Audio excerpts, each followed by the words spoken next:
Welcome back to my channel. For this video guys ay pupunta ulit ako sa Narciso. Maimimit na naman akong bagong vlogger. Nagsisimula silang mag vlog. Dalawa sila guys, imimit natin kasi nga i-assist natin sila.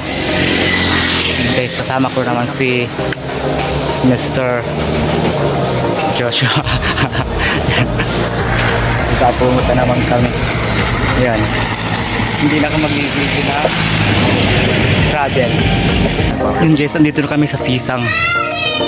Hinihintay namin yung aming imimit. Hindi ko alam kung saan dito. Kami naghihintay. Andito kami sa malapit sa may dagat. Hinihintay namin yung imimit naming vlogger na nagsisimula.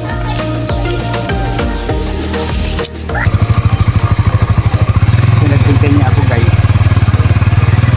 Pinaghintay niya ako ng matagal.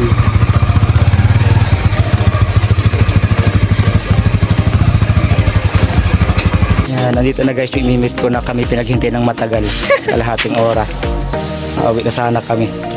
Ito, bakit? May problema ba? Mars niya kung nakablock ako sa Facebook ay ayaw niya na yata kaming bigyan ng siyempre hirap din ay.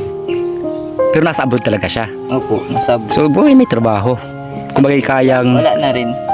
Sabi niya noon na papadala niya kami ng pampagawa ng bahay tapos bibiling lupa. Yung lalaki yung inuna. Ibig sabihin, hiwalay yung papa mo talaga. Hiwalay na. Opo, wala na rin si papa kung nasaan. Hindi mo rin alam. Sa madaling salita, brok sila. Kumbaga paano ka lumaki? Kumbaga paano ka lumaki? Sino yung kasama mo? Grabe naman ka touch. Ibang tao na po. Buti niya yung mga tinirhan mo yung maalaga, yung mabait. Ako sa kanila, tapos yun, bigay nila lahat ng ko. Ito yung naman talaga dapat maging mabait para mas mahalin ka nung tinitirhan mo. Pinag-aaral ako ba? Very good naman. Kasi hindi mo na talaga siya nakita. Ilan? 13 years? Ang tagal. 13 years. Lang ko na, tapos may nalagaan pa akong bunso, si Louie. Ilan kayo magkapatid? 10. Yan, dami. So parang ikaw lang nahiwalay sa kanila. Ako lang po. Tapos yung ang ko ay yung pag uwi ko dito noong time na yun, kapatid ko naman bunso at hindi nga ni musmusin na wala magulang kung saan dyan nanunulugan. Kasi nung nagulat ka sa akin, tinanong kita na asan yung magulang, sabi mo wala na akong magulang. Kumbaga may magulang, kaya lang ay... Wala nga, naghahanap nga ko nung talagang matitirahan. Buti hindi kasi napariwara ba yung buhay mo kahit malayo ka sa... Hindi ka lumaki sa magulang, kumbaga hindi ka na pariwara. Kung talagang sa magulang ko lang, talagang ganyan. Kasi iba eh. At para sa akin, iba din Pero hindi ka naman nakaranas nung parang inapi, yung nilatrato. Maganda nga ang trato nila sa akin nung pinalaki nila ako. Yung nagpalaki sa iyo. Parang talagang nila sa akin, tunay na anak. Ayun ang maganda, nakasumbo ka naman ganung nagpalaki sa iyo. Tapos yung tatay mo, as in wala ka na rin balita. As in talagang wala ka ng balita doon. Or baka may pamilya din. Hindi mo alam kung nasaan. Ibig sabihin maliit ka pa nung maghiwalay sila. Malaki na rin po ba? Alam ko naman na talagang siya. Buntis pa si mama nung umalis. Tapos ngayon asin talagang wala ng balita, wala ng kontak kahit sa chat. Hindi mo naman sinubukan na i-search siya baka may Facebook. Meron po siyang Facebook kasi binlock niya ako sa Facebook. Ba't binablock? Para ayaw niya talaga.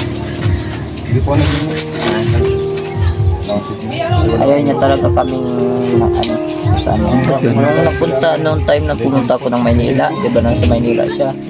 Yung time na may asawa nga na umuwi yun, isang bisis. Pupunta ako ng Maynila, tapos yun, nagsasama-sama. Time na nakuryente ako. Ginalitan pa ako. May galit ka sa kanila. Magkatanim ka ng galit.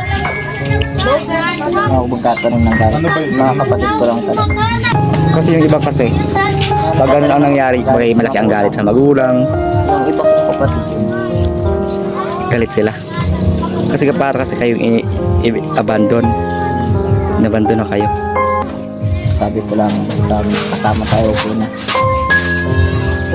Sabagay siguro, kaya din lumayo, naging ganun yung mama mo or may kanyang dahilan silang mag-asawa. Talaga gusto niya lang talaga mag-abroad para umunlad yung buhay niya. Tapos Gusto niya umunlad pa sa sarili niya, hindi naman kayo kasama sa plano niya. sa tagal na Meron ice box yung lagayan kasi ng na tubig. walang bilhan kami lupa, bahay. As in, wala talaga yan. 980. Malay mo naman pagdating ng panahon, Ako lang yung dalawang gato. kunin kayo lahat. Wala nang panahon eh, mga asahan kami. Sabagay. Kumbaga dapat ngayon, mas kailangan niyo yung kalinga nila eh, di ba? Hindi ka na lang. Kayo lang din mag-aalaga sa kanila. Mawasak. Kaya pinasaan ko yung magulang ng vlog. Hindi, dalawa ko yung Hindi na naranasan mo halo na magulang. Wala magulang. Kaya ipagpasalamat mo na lang din na nagpalaki sa iyo ay maayos yung pagpapalaki sa iyo. At saka, kumbaga parang naging mabait ka din naman siguro kasi nga Bait na siya. mahal ka naman tulad din na observe ko naman dito parang mahal ka nila as in tinuring ka nila dito ang pamilya. So sad naman. Pero okay siya nang mukha pa rin din namin makilala. As in talagang ayaw niya magpakilala sa inyo parang gano'n. Yes, kahit magparetoke siya, natandaan ko naman yung nanalo niya sa ganito. Hindi yun alis. Napisag-pisag ko dati ng bata ko. Taon ako ngayon, 20. Yung kapatid ko pa, ilang taon na. 15 na ngayon. Yung pinakabonso na yun. Yan naman, hindi ko napagtanong ng gabi ko. Sabi ko, huwag ka magtanong ng gabi kay mama. Si mama, O kasi kapag yung siguro baka may ibang dahilan siya, hindi niya lang kayang ipaliwanag. kahit na daw po may isang dahil, yung inuna naman dapat ano, dapat inuuna niya anak. Sabi ko, Oo, kayo yun naman talaga kaya pumunta na ibang bansa para sa pamilya, para sa mga anak. talaga. Kaya madami nagalit ng mga siya. Lalaki na una niya lahat. Pero yung mga kapatid niya nandito dito sa lugar na to, hindi, wala. Nandito, nasa Maynila po. Sa Maynila din. Pero dito lang wala. So, depende parang galit din yung mga kapatid dito. Bakit? Mga galit din. Kasi pinagayaan daw kami ng ano. So, Wala sampu. pa man daw kami namuhang. Tapos, nung time na yan, umuwi siya ng Manila. Tinatawag ko man ako ng tita. Ayoko pa nga sana umuwi. Kasi nga medyo may mabigat pa rin sa video ko na tanggap. Grabe naman. Grabe nga sa akin. Nakuryente ako nung dun sa Maynila. Ayun mga yun. Mga gaya ko. Kuryente ako. Ano, nagputok-putok yung balat? Tek na po. Kung hindi ko nabitawan yung wire. Gabi yun ay. Nagsaksak ako. Wala nang bukas ng ospital dun. Ang ginawa nila sa akin parang nagbasa sila ng kumot. Sabay inano sa Katawan mo. kawan ko. Ginalo. So, tapos nagalit pa sa akin. Pinamagahan niya nagalakad na. Ikaw pa ang sinisi. Sabi, wala kang kwentang anak. Hindi man kita tunay na anak. Sabi sa akin gano'n na. Nagalaw ka. Yun, doon ako medyo na Sumama loob. doon. Sa time na yun. Pagkasabi niya sa akin wala akong kwenta. Tapos yun ako na anak. Doon ako. Bakit pala ko? Mga ilang taon ka nang sinabihan ka ng ganun? Ano pa? 12. 12 years old. Nandun ako sa Maynila. Anak din pa ni Papa yun. Hindi na lang. Tapos ang nilakihan mo ay yung mga kamag-anak mo rin sila. Hindi naman siya ibang tao, kumbaga mga tsahin. Ano na yun? 12 years ako nun. Ano ako nun? Nung ibang tao na talaga nagpalaki sa akin, nagpaaral. Ay hindi mga kamag-anak, kumbaga hindi mga tsahin. Hindi na. Ang ibig ko sabihin kasi is, kaya naman nandun ako sa Maynila is, nakitira din ako kay tita ng parang ilang buwan lang. Pero talagang kumbaga nagpalaki sa iyo sa ibang tao ka talaga lumaki. Tapos bumalik po ako doon sa sa akin. Nung una pa lang nilang paghiwalay, nung una pa lang siya mapunta. Nandito pa kami sa Narciso na nakatira eh. Yun, yung time na yun, parang paliwa, din yung isip ko. Nakagawa nga ako ng masama dahil tayo na yung bunso kong kapatid. Huwag makain ng masama. Ay, huwag magawa ng masama. Nakagawa ko ako, tapos yun, nagawa ko yan. Tapos din ako, nung umedad ako ng 10 taon ay inano ko na. Ay, kumbaga bata ka pa talaga.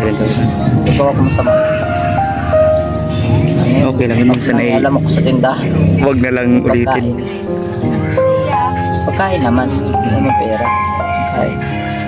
Kasi nagkano din ako sa may-ari. Sabi ko pa, may trabaho at wala na nga intindi sa amin yung gano'n.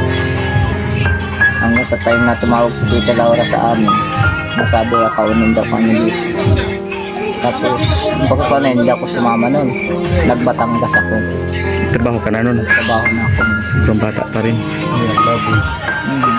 Tapos, yun, yung time na nagbatangas ako, yun, doon ako nakatagpo ng may kumapit sa aking ibang tao. Batangas. Tapos ayaw nila akong pagtrabahuhin. Hindi ako. Tapos binibigyan nila akong pampadala doon sa kapatid kong bunso. Kaya pinadala ko nun. Kumbaga ikaw parang ikaw yung nagbuhay dun sa bunso mong kapatid yan. Okay. Hanggang umidad yun ng 13 years old sa akin. Tapos, ang nagpaaral naman doon itong ano is Tano naman taga-bayan sa may palasyo. Ang may-ari ng palasyo. Paano naman ako siya napunta dun? Dito pa sa tabi niyo, nagkakilala sila. Ano lang talaga yung sa mga kapatid ko sa akin, wala problema. Si Gabriel nga, yun ang nagbubunta ng ano pa niya. Yung ibang kapatid mo. Madaming ibig sabihin si Gabriel. Kaya nga nagaling. Madaming emosyon sa buhay. Kasi kung iisipin mo talaga, kumbaga kahit naman sino magatampo man talaga. Kasi nga ganun ang Si Gabriel, nangyari. hindi lang basta tampo. Talagang galit. Nagalit talaga siya. Hindi mapagsabihan. Hayain na muna yun. Tapos yung mga panganay mo na may mga asawa na yun siya. Meron pa Si Kuya Junel is may asawa yun. Ang nangyari dun sa anak namatay. Tapos ang nangyari naman nung namatay yung anak, pinagbintangan ng magulang ng babae na sinatay ni Kuya. Kaya nagtago. Grabe yung kwento ng buhay mo yan. Buhay niya. Kakawa kayo si Kuya. Yung wala, Hanggang ngayon nakatago siya. Hanggang ngayon nakatago. yung wala siyang kasalanan. Tapos Bata pa. Sa kubang sanggol pa, bata pa. Yung anak niya. 7 years old yan. Namatay. Bata. Kasi natinggi pala. Yun ang ano dun. Pero ang binalita ng magulang ng babae. Pinatay. Puros pasak kasi ay. Puros pasak. Kala siguro inasaktan. Tinggi naman pala. Kumbaga hindi din ipagamot. Kaya din naman kaya yung ina. Ha? Kaya din yung ina. Ay, kaya. Pero magkasama pa rin sila ngayon. Magkasama pa rin sila nung asawa niya. Hindi na.